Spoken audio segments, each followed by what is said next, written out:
నమస్తే పటాస్ న్యూస్ కి స్వాగతం. చలో మరందరూ తయారుగా కూర్చోరా. ఇవాళ పటాస్ న్యూస్ షురూ చేసుకుందాం. హెడ్లైన్స్ అయితే ఒకసారి చూద్దాం పారి. జోరుగా నడిచినాయి చెక్కింగ్లు, టాకీస్ల మీద పడ్డారు ఆఫీసర్లు. తప్పు చేసినోళ్లను ఇడిచేదే లేదట, ఆటలు సాగవన్నాడు సీఎం సారు.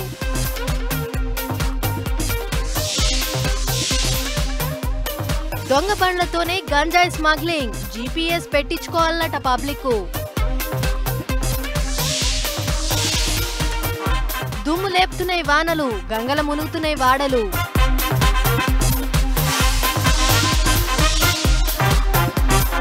కమల్ మీద కన్నడ పబ్లిక్ గరం, చేస్తారట సినిమాను ఆగం ఆగం.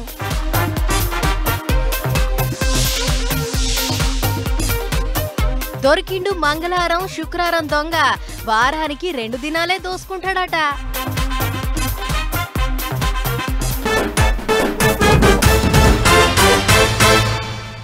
సినిమా టాకీస్లకు పోతే అసలు ఖర్చు కంటే కోసరు ఖర్చులే ఎక్కువైతున్నాయి. వామ్మో ఏం రేట్లు గవి, చాలా వద్దులవుతున్నదని నిన్న మా ఇంటోళ్ళని తోలుకొని సినిమాకి పోయినా. ఎప్పుడు చూడరు కదా అని 3 అంతరాల మీద ఉండే అద్దాల టాకీస్కు తోలుకపోయినా. ఇంకేముంది, ముచ్చటగా 3 పోతే 3000 ఖర్చు అయినాయి. మండిపోతున్నాయి రేట్లు. అందుకే ఇగో ఏపీల టాకీస్ల చెక్కింగ్లు గట్టి నడిచినాయి. నీళ్ళ సీసా 60 రూపాయలు, మక్క పేలాల బుట్ట 300. అబ్బో ఇట్లా చెప్పుకుంటా పోతే చిన్నగా ఉండవు సినిమా టాకీస్ల రేట్లు. చారానా కోడికి బారానా మసాలా అన్నట్టు సినిమా టికెట్ కు 200 అయితే లోపలికి పోయినాక అయ్యే ఖర్చు 500-600 అట్లుంటాయి మరి రేట్లు. అందుకే AP deputy CM Pawan Kalyan సారు టాకీస్లలో అమ్ముతున్న సామాన్లు ఏంటి, వాటి కథ ఏంటిది, రేట్లు ఎట్లెట్లున్నాయి, సౌలతులు ఎట్లున్నాయి అని చెకింగ్లు చేయాలని ఆర్డర్లు వేసేటాలకు ఆఫీసర్లు టాకీస్ల మీద పడ్డారు. మంగళవారం మాపటీలు సందే చెకింగ్లు చాలా అయినాయి. కాకినాడ, విజయవాడ, శ్రీకాకుళం జిల్లాల పొంటే కాకుండా ఇంకా చాలా దిక్కులలో చెకింగ్లు చేసిండ్రు ఆఫీసర్లు. అవి చూడరే, ఇరిగిపోయిన కుర్చీలు, చినిగిపోయిన సీట్లు, నూనె సామురు పట్టి సీట్లన్నీ కూకోవాలంటే పానం దరి అన్నట్టు తయారైనాయి. అయినా పట్టించుకునేటోళ్ళు లేరు, అన్ని రాసుకున్నారు ఆఫీసర్లు. నీళ్ళ సీసాల రేట్లు, కూల్ డ్రింక్ సీసాల రేట్లు అన్ని అడిగి తెలుసుకున్నారు. ఇంకో దిక్కు టాకీసుల బంధు ముచ్చట వెనక ఎవరు ఉన్నారు, ఏం కథ అనేది తెలుసుకునే పనిలోనే ఉన్నారట ఆఫీసర్లు. ఇప్పటికే ఆ జనసేన లీడరు ఆర్తి సత్యనారాయణ అనేట ఆయనను పార్టీ నుంచి బయటికి పంపేటాలకు ఆయన మైకుల ముంగడికి వచ్చి ముచ్చట్లు గట్టిగానే చెప్పిండు. మేము వెంటనే పెట్టాము, ఎట్టి పరిస్థితుల్లో చేయమని అనగానే నింద మీరు మా మీద తోయడానికి, ఎందుకంటే మీరు అక్కడ మీ సినిమాలు ఉన్నప్పుడు తప్పించుకున్నారు. ఇప్పుడు పవన్ కళ్యాణ్ గారి సినిమా వచ్చినప్పుడు తొక్కేద్దాం అనే దురాలోచనతో మీరు చేసుకున్న కమిట్మెంట్కి తొంగలో తొక్కేశాను నేను. 3 సంవత్సరాలకు ఒక హీరో వస్తున్నారు, అటువంటి మా హీరో పవన్ కళ్యాణ్, మా దేవుడి సినిమా. అందులోనూ దేవుడి సినిమాని నేను కుట్ర పన్నుతానా? ఎవరైనా నమ్ముతారా? ఇది ఇట్లుంటే చిన్న చిన్న టాకీసులే కాకుండా జర పెద్ద టాకీసులలో కూడా చెకింగ్లు చేస్తే రేట్ల గురించి ఎరకైతుంది. ఆఫీసర్లు అటు దిక్కు పోవాలి, పెద్ద పెద్ద అద్దాల టాకీసులలో కూడా చెకింగ్లు చేయాలి అన్నట్టు అడుగుతున్నారు పబ్లిక్. మరి ఏం చేస్తారో ఏమో చూడాలి.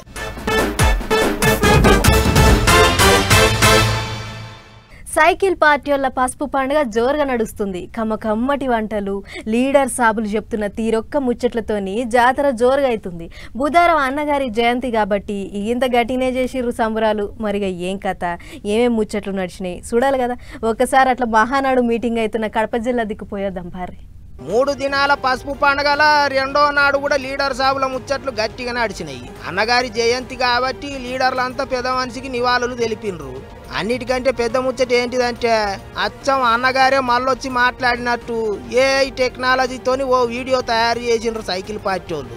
రాష్ట్ర పబ్లిక్ తోని ఎన్టీఆర్ ముచ్చట్లు చెప్పినట్టు ఆయననే మాట్లాడినట్టు వీడియో విడుదల చేసిండ్రు. ఇక తెర మీద పెద్ద ఆయన కనిపించటాలకు తెలుగు తమ్ముళ్ళ సంబురంగా ఆదిపోన్రి సీటీలు కొట్టిండ్రు.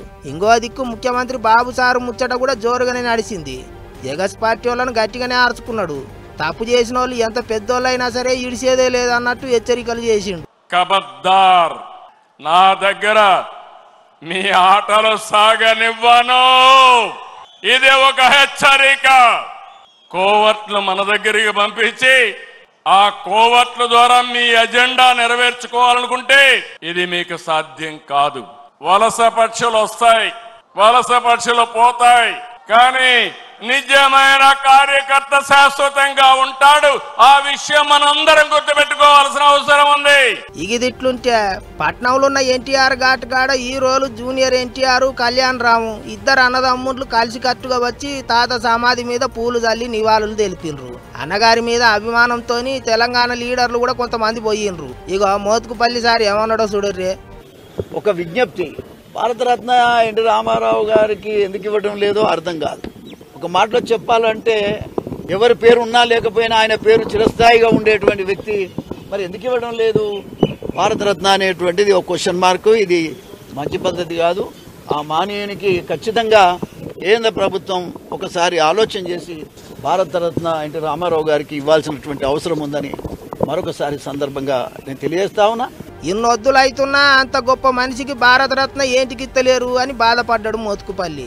ఇప్పటికైనా సర్కారోళ్ళు గట్టిగా అడగాలి అన్నట్టు మాట్లాడిండ్రు. మరి ఏం చేస్తారో ఏమో చూడాలి.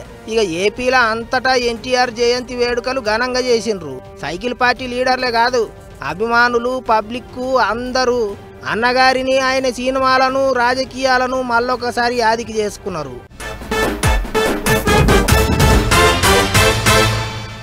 ఇప్పుడు రువ్వడి మీద పారేటి కాలువను ఆపాలంటే అడ్డంగా కట్టగట్టాలి. అదే రువ్వడి మీద ఊరికేటి గుర్రాన్ని ఆగబట్టాలంటే కళ్ళెం బిగియాలి. అగో అట్లనే గంజాయి దందా ఆగాలంటే 2 గిల్లల బండ్లను ఎత్తుకపోయేటి దొంగల్ని దొరకబట్టాలి అని అంటుర్రు గిడ పోలీసు వాళ్ళు. అరే గంజాయికి దొంగ బండ్లకి ఏం సంబంధం అని అంటుర్రా? ఉన్నది చూడుర్రి, ఈ వార్త చూస్తే మీకే అర్థమవుతుంది. మళ్ళా బండ్లు ఎత్తుకపోవుడు, బయటి రాష్ట్రాలకు పోయి గా బండ్లు అమ్ముడు, గా పైసలతోని గంజాయి తెచ్చుడు, ఇక్కడి పబ్లిక్ ను ఆగం చేసుడు. ఇంకొన్ని దుక్కులగా దొంగ బండ్ల మీద వచ్చి ఆడోళ్ల మెడలున్న పుస్తల తాళ్ళు గుంజుకుపోతులాట. ఆంకల్లా దొరికితే బండ్లు ఇడిచిపెట్టి పరారైతులాట. అందుకనే బండ్లు పోకుండా ఆగబడితే చాలు గంజాయి దందాలు ఆగుతాయి, దొంగతనాలు ఆగుతాయి అంటున్నారు విజయవాడ పోలీసు వాళ్ళు. ఎవరైతే మోటార్ సైకిల్ ఇక్కడి నుంచి దొంగతనం చేసి ఒరిస్సాకు పోయి ఆ మోటార్ సైకిల్ అమ్మి అక్కడి నుంచి గంజా తెచ్చుకుంటే ఎటువంటి పరిస్థితులు ఉపేక్షించేది లేదు. Already so pit and pace act కింద ఇప్పటికే 5 మందిని మనం బుక్ చేశాము.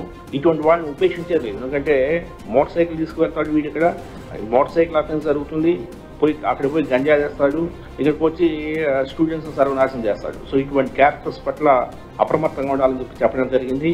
మనకు బైకులు ఇక్కడి నుంచి దొంగతనం జరగకుండా ఉంటే మనకు గంజా రావడమే తగ్గుతుంది. సో దాని గురించి ప్రయత్నిస్తాం. విజయవాడలో గొలుసుల దొంగల మూటాను పట్టుకున్న పోలీసు వాళ్లకు బంగారం సొమ్ముల కంటే ఎక్కువ దొంగ బండ్లే దొరికినాయటనుళ్ళు. ఇప్పటి వరకు 30 లక్షల రూపాయల విలువ గల 476 గ్రాముల బంగారం ఎత్తుకపోయిలాట దొంగ బడవేగాండ్లు.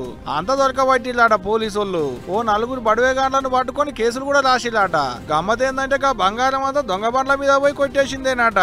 ఏడాదిలో 365 బండ్లు పోయిన కేసులున్నాయట. అక్కడ లక్షలకు లక్షలు పెట్టి బండ్లు కొన్నట్టే 2500 రూపాయలతో జీపీఎస్ ట్రాకర్లు కూడా పెట్టుకోవాలని అంటున్నాడు పోలీస్ పెద్ద. నా విజ్ఞప్తి, దయచేసి మోటార్ సైకిల్స్ కి జీపీఎస్ ఫిక్స్ చేసుకోండి. కేవలం 2500 రూపాయలు. సో జీపీఎస్ ఫిక్స్ చేసుకుంటే మీ మోటార్ సైకిల్ మీకు పోకుండా ఉంటుంది. మేము కూడా మా తరఫున ఒక టెక్నాలజీ తీసుకురావడానికి ప్రయత్నిస్తున్నాము. అది విన్నారు కదా, ఇట్టయితే పోయిన బండ్లు దొరుకుతాయి, దొంగతనాలు ఆగుతాయి, గంజాయి దందాలు ఆగుతాయి అనేది పోలీసు వాళ్ళ ఆపోచన. గంజాయి బేరాలు చేసేటోళ్ళని ఇడవం, బండ్లు ఎత్తుకపోయేటోళ్ళని అసలే ఇడిచిపెట్టమని దొంగలకు వార్నింగ్ ఇస్తున్నారు పోలీసు వాళ్ళు. అంతేకాదు కొన్ని దుక్కుల కొత్త బండ్లు అమ్మేటప్పుడు జీపీఎస్ సర్వీసులు పెట్టుకుంటేనే బండ్లు అమ్మాలని ఆర్డర్లు కూడా వేసిలాట. అంటే ఇక ఇప్పటి సంది బండ్లు పోయినాయి అనేటి కేసులు రాకుండా, దొంగతనాలు కాకుండా ఆపాలని గట్టిగానే తిప్పల పడుతుంది పోండి.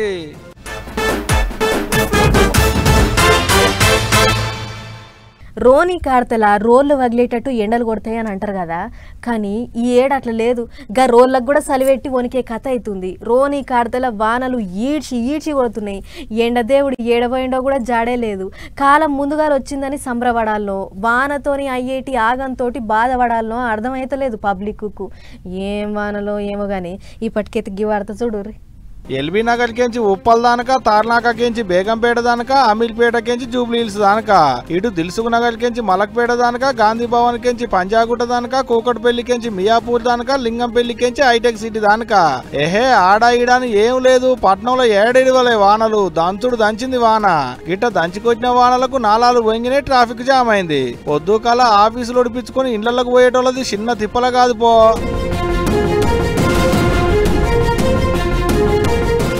ఎక్కడిది పట్నం అంతా చెరువైంది అనుకోరాదులే. ఒక పట్నంలే కాదు రాష్ట్రం అంతా ఇదే కాత. ఆదిలాబాద్ జిల్లా బోధుల పడ్డ వానకు అంగడంతా ఆగమాగం చందనం. కూరగాయల అంగడి చెరువైంది, కూరగాయలన్నీ కొట్టకపోయినాయి ఈ తీరుగా.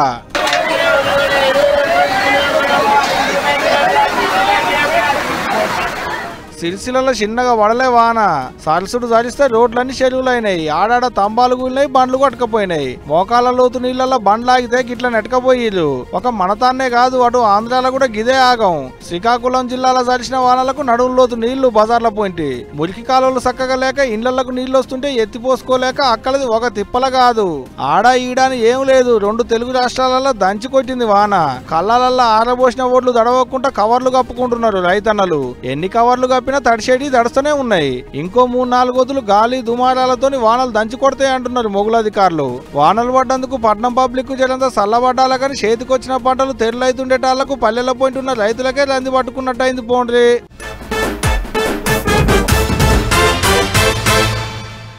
అన్నిటికంటే ముందుగా ఒక వార్త పట్టుకొచ్చేసిన, అదైతే ఒక్కసారి నిషేద్దాము. గా పాలగాముల ఉత్త పుణ్యానికి ఉగ్రవాదులు మనోళ్ళ పానాలు తీసిండ్రు. ఆ ముచ్చట తెలవంగానే దేశం అంతా కుత ఉడికిపోయింది. గా ఉగ్రవాదులకు వాళ్ళను సాదుతున్న పాకిస్తాన్ వాళ్లకు ఎట్ట బుద్ధి చెప్పాలనా అని అందరూ నివురు గప్పిన నిప్పు లెక్క ఉన్న టైంలోనే ఆపరేషన్ సింధూర్ అనే పేరు బయటకు వచ్చింది. పైన ఆపరేషన్, కింద సింధూర్ అనే పేరు. ఇంగ్లీషులో రాసున్న ఆ పేరులో ఓ అక్షరం దగ్గర కుంకుమ గిన్నె, అందులోకేంచి కుంకుమ బయటపడ్డట్టు ఆర్మీ ఆఫీసర్లు ఫోటో విడుదల చేసిండ్రు. పాకిస్తాన్ మీద దాడి చేసి ఉగ్రవాదులను మట్టుబెట్టినట్టు ఆ ఆపరేషన్ సింధూర్ ఫోటో విడుదల చేసే ఆఫీసర్లు ప్రకటన చేసిండ్రు. అటెనక ఏమైంది ఏం కథ అనేది అందరం చూసినాం. అయితే గా ఆపరేషన్ సింధూర్ అనే పోస్టర్ తయారు చేసింది ఎవళ్ళబ్బా అని అంటే, ఇక ఇక్కడ కనిపిస్తాండ్రు కదా ఈ 2 ఆఫీసర్లేనట. లెఫ్టినెంట్ కల్నల్ హర్ష్ గుప్తా, హవల్దార్ సురీందర్ సింగ్, వీళ్ళిద్దరే తయారు చేసినరటగా పోటువో. ఆపరేషన్ సింధూర్ పోటువోల త్యాగము, మన దేశ గౌరవాన్ని సూచించే కుంకుమ గిన్నె ఉంటది. ముదురు ఎర్ర రంగు త్యాగాన్ని, న్యాయాన్ని సూచిస్తుందట. మీదికేంచి మన అక్క చెల్లెండ్లు, మన ఇంటి ఆడోళ్ళ నుదిటి మీద మెరుస్తుంటది సింధూరం. అసోంటి సింధూరాన్ని ఉగ్రవాదులు జరిపేస్తే ఆ సింధూరమే ఆయుధమై వాళ్ళని అంతం చేసింది అన్నట్టుగా పోటువో తయారు చేసినరట. ఒక్క పేరుతోనే, ఒక్క పోటువోతోనే మస్తు గొప్ప అర్థం చెప్పిర్రా అన్నట్టు. చాలా మందికి ఆపరేషన్ సింధూర్ అనే లోగో మస్తు పసంద్ అయింది. అందుకే ఆపరేషన్ సింధూర్ అనే పేరుతోని బట్టలు కూడా తయారు చేసి అమ్ముతాండ్రు. పబ్లిక్ కూడా పాయిరంగా ఉంటాండ్రు. ఉగ్రవాదులను ఏరేసే కార్యానికి ఆపరేషన్ సింధూర్ అని మోదీ సారు పేరు పెడితే దానికి అందరు మెచ్చే ఓ లోగో తయారు చేసిండ్రు. అందుకే గా 2 ఆఫీసర్లను దేశం అంతా తారీఫ్ చేస్తుండ్రు. ఇప్పుడు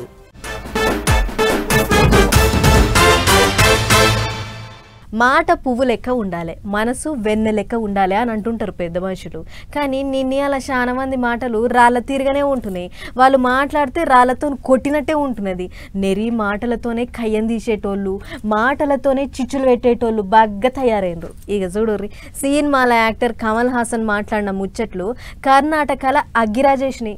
అసలే ఆగమాగం అవుతున్నదంటే నిప్పులో ఉప్పేసినట్టు చేసిండు సినిమాల హీరో కమల్ హాసన్. ఇప్పుడు సినిమా గురించి మాట్లాడనీకే పోయినా ఆయన ఆ కథ ఏంటిదో మాట్లాడాలి, దాని గురించే చెప్పాలి. కానీ భాషల గురించి ఏంటికి తీసిండో ఏమో సారు. ఇట్లనే కర్ణాటక రాష్ట్రంలో సినిమా ప్రచారానికి పోయి ఆగమైండు. అసలే కన్నడ భాషను చిన్న మాట అన్న కర్ణాటక పబ్లిక్ సహిత్తలేరు. కన్నడ భాష రానోళ్ళు కర్ణాటకలో తిరగొద్దు అన్నట్టే చేస్తున్నారు. గిసోంటి వాళ్ళ కమల్ హాసన్ సారు వాళ్ళ రాష్ట్రానికి పోయి కన్నడ భాష కూడా తమిళం నుంచే పుట్టింది అని మాట్లాడిండు. మరి అది తప్పో ఒప్పో వెనక చిరికి ముచ్చటగాని తమిళం నుంచి కన్నడ పుట్టుడేంది, కన్నడ భాష చరిత్ర ఏందో కమల్ హాసన్కు తెలుసా, గట్టెట్ట మాట్లాడతాడు అని ఇప్పుడు కన్నడ పబ్లిక్ అంతా దుబ్బెత్తిపోస్తున్నారు. ఆఖరికి ముఖ్యమంత్రి సిద్ధరామయ్య కూడా చరిత్ర తెలిసినట్టు లేదు హీరోకు అన్నట్టు మాట్లాడి, కన్నడ తమిళం భాష నుంచి పుట్టుడేంది, వెంటనే కమల్ హాసన్ మాపు చేయమని అడగాలి అన్నట్టు గరం అవుతున్నారు కర్ణాటక పబ్లిక్. లేకపోతే సినిమా ఆడనీయం అన్నట్టు కూడా వార్నింగులు ఇస్తాండ్రు. మరి ఏం చేస్తాడో ఏమో కమల్ హాసన్. ఇదివరకోసారి తమిళనాడు ముఖ్యమంత్రి స్టాలిన్ సారు కూడా కన్నడ పబ్లిక్ ను ద్రవిడులు అని కామెంట్ రాష్ట్రాలకు అప్పుడు కూడా పెద్దలొల్లి అయ్యింది. మరిగా ఈ భాషల పంచాది ఎంత దూరం పోతుందో ఏమో. ఇగిదిట్లుంటే అటు తమిళనాడులో డిఎంకే పార్టీ వాళ్ళు కమల్ హాసన్ ను రాజ్యసభ ఎంపీని చేస్తామని ప్రకటించిండ్రు. పోయిన ఎలక్షన్లలో డిఎంకే పార్టీ వాళ్ళతో పొత్తు పెట్టుకొని సాధించిండు కాబట్టి ఇప్పుడు ఆయనను రాజ్యసభ ఎంపీని చేస్తున్నారట. మొత్తానికి కర్ణాటకల కుంపటి, తమిళనాడుల ఆరతి అన్నట్టే ఉన్నది పోన్రి కమల్ హాసన్ సార్ పరిస్థితి అనుకుంటారట ఇప్పుడు చాలా మంది.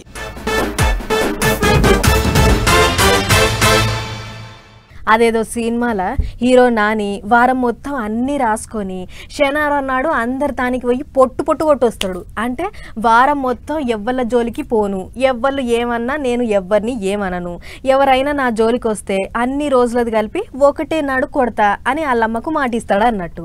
వాళ్ళమ్మకి ఇచ్చిన మాట మీద ఒక్క శనివారం నాడే ఫైటింగ్ చేస్తాడు అన్నట్టు. మరి గీ అన్న ఎవరికి మాట ఇచ్చిండో ఏమో కానీ వారంలా 2 రోజులే పని చేస్తాడట. ఇంతకు మనోడు చేసేటి పని ఏంటిదంటే వారంలో 2 వద్దులే పని చేస్తాడు, అది కూడా మంగళవారం శుక్రవారం. మళ్ళా మనోడు చేసేది ఒక కాడ కాదు, ఒక రాష్ట్రంలో కాదు, చుట్టూ 4 రాష్ట్రాలు తిరుగుతాడు, 4గురిని ముంచుతాడు. ఇగో గిడ ముసుకేసుకొని ఉన్న మోతేవారి ముచ్చటే. అవు మనోడు ఒక ఇచ్చంత్రమైన దొంగ. దొంగ అంటే అందరిగా నల్ల ముసుగులు వేసుకొని అందరు వండుకున్నాక గోడలు దూకి తాళాలు వల్ల కొట్టుడో, లేకుంటే తాళాలు వేసిన ఇంట్లను చూసి సూటి పెట్టుడో కాదుళ్ళు. మనోని టార్గెటే బంగారం దుకాణాలు. ఏం తెలవన్నట్టు వస్తాడు, గిట్ట అందిన కాడికి అందుకొని అవతల పడతాడు. గమ్మత్ అంటే వారం మొత్తం దొంగతనాలు చేయడట. నువ్వు ఒక మంగళవారం శుక్రవారం నాడే దొంగతనాలు చేస్తాడట. మళ్ళా అది కూడా బంగారం దుకాణాలలోనే. ఇతను ఈ సత్యనారాయణ అనే వ్యక్తి అంతర్రాష్ట్ర దొంగ. అంటే మన దగ్గర 30 దొంగతనాలు ఇతని మీద. మన దగ్గరనే కాకుండా కర్నూలు, తిరుపతి, ఇక్కడ ఏపీలోను తెలంగాణలో కంటిన్యూస్గా దొంగతనాలు చేస్తున్నాడు ఇతను. మరి 2 వద్దులే దొంగతనాలు ఎందుకు చేస్తున్నాడు అంటే బంగారు షాపులు మంగళవారం నాడు శుక్రవారం నాడు వాటిని రక్కి చేస్తారు. ఆ రోజు వాళ్ళు దేవుని అంటే మన లక్ష్మీదేవిని పూజిస్తారు. అప్పుడు వచ్చి ఎక్కడైతే సింగిల్ ఉంటారో ఆ సింగిల్ ఇంకా లేడీ ఓల్డ్ ఏజ్ ఎవరైతే ఉంటారో ఆ షాప్లో పోతారు. ఆ షాప్లోకి పోయి అతను అటెన్షన్, ఆ షాప్లో ఉన్న వాళ్ళు అటెన్షన్ డైవర్ట్ చేస్తారు. అంటే సపోజ్ ఇక్కడ ఉన్నాడు, అటువైపు వెండి కావాలంటాడు, లేకపోతే అటువైపు చైన్ కావాలంటాడు.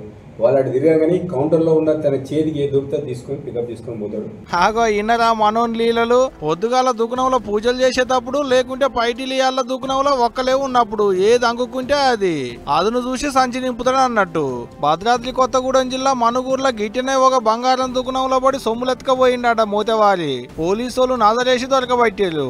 ఆగా చూడలి ఏం తెలవని ఏటి పూస లెక్కనే నల్ల ముసుకేసుకొని నేల సూపులు చూసుకుంటా పోలీసు వెనక ఎట్ట నిలబడ్డాడో మంగళవారం దొంగోడు. పేరు గొర్రెల సత్యనారాయణ అట. ఆంధ్రాలున్న భీమవరం జిల్లా ఆకినీడు అనేటి ఊరాట. ఆంధ్ర తెలంగాణలో కలిపి ఏం తక్కువ 35కు మీదనే ఉన్నాయట మనోని మీద దొంగతనం కేసులు. అన్నేమో గాని వారంలో 2 వద్దులు దొంగతనాలు చేసుడే గమ్మతున్నది పోండ్రి.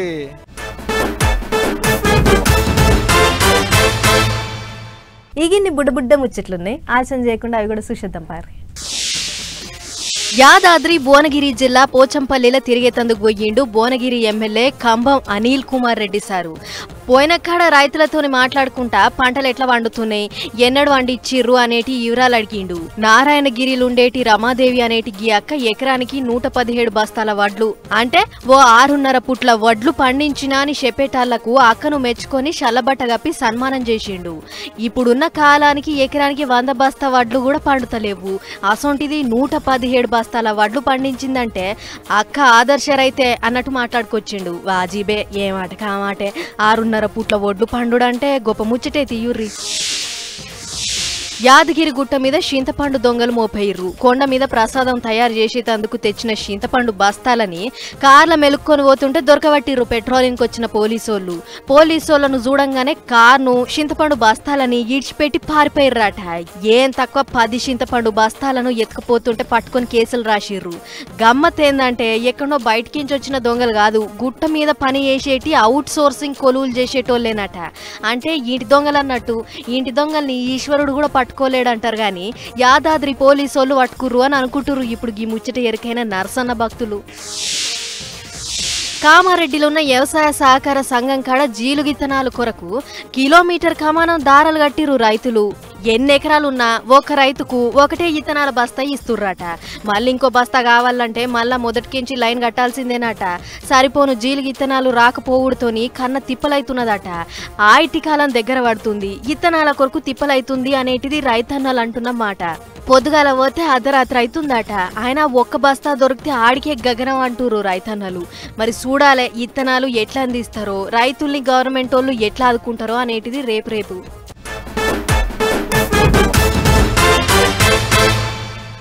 చలో మరేమన్నమాట ఇవాళ పటాస్ న్యూస్ ముచ్చట్లు. ఇంకో ఎపిసోడ్లో మళ్ళీ కలుసుకుందాం. నమస్తే.